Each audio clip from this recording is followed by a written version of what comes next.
about a reaction where A goes to products. Right, wrote it at the top there. This is concentration of A to the 0 power. Anything to the 0 power is 1. Okay? Then first power, second power. That's first, second order. This little thing says there are other things possibly involved. We're not going to do integrated rates, except this one when we get to kinetics, we'll talk about that integrated rate equation.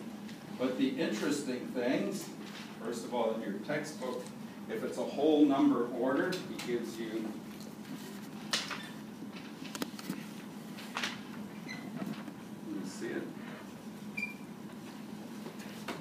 on page 610, he says if it's 0 order, if you're looking at just one substance and everything else in the reaction stays constant, then as you change that one substance for 0 order reactions, there's no effect on the rate of reaction.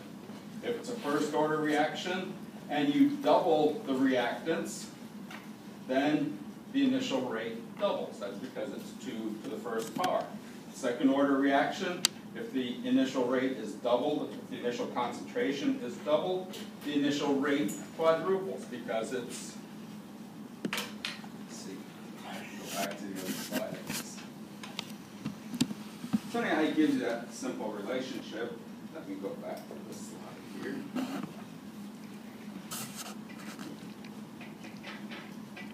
So basically what happens here, if we're following substance A, if we double A, triple A, since it doesn't appear in this equation, it doesn't affect the rate. So that's how I can tell it's a 0 order reaction. If we double A here, this is the first power, the rate doubles. If you triple A, the rate triples. If we look at this one, if you double A, 2 squared is 4, so the rate is 4 times bigger. If it's if you triple the concentration of A, 3 squared would be 9, the rate would be increased by a 9-fold.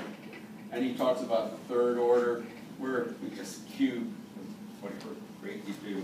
So that's that. The next one is an interesting way of determining order of reaction. We plot the concentration of A versus time.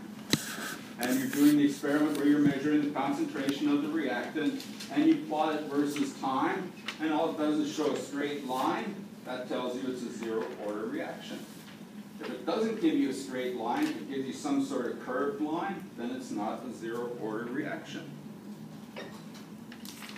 And that's because it doesn't matter what you put in for the initial concentration.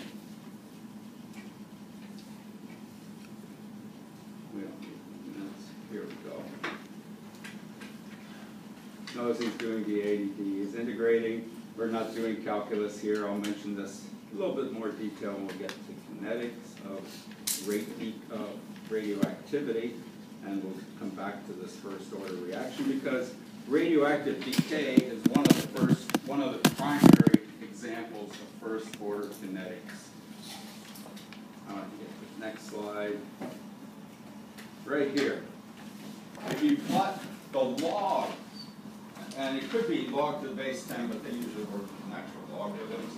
If you plot the log of the concentration of A versus time, now you'll get a straight line. So that's a different plot to get the straight line. If you would have plotted the same data, if you plot concentration versus A, it would have given you a line that curved.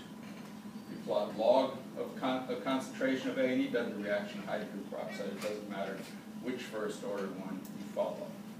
Okay.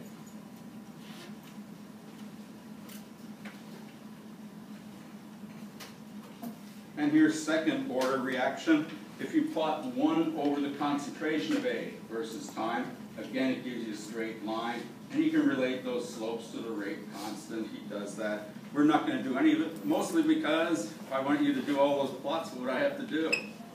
Give you a piece of graph paper and wait about 45 minutes till you plotted out your data to answer the question. But if you're working in the laboratory, this is a quick way to distinguish between first, second, and 0 order reactions.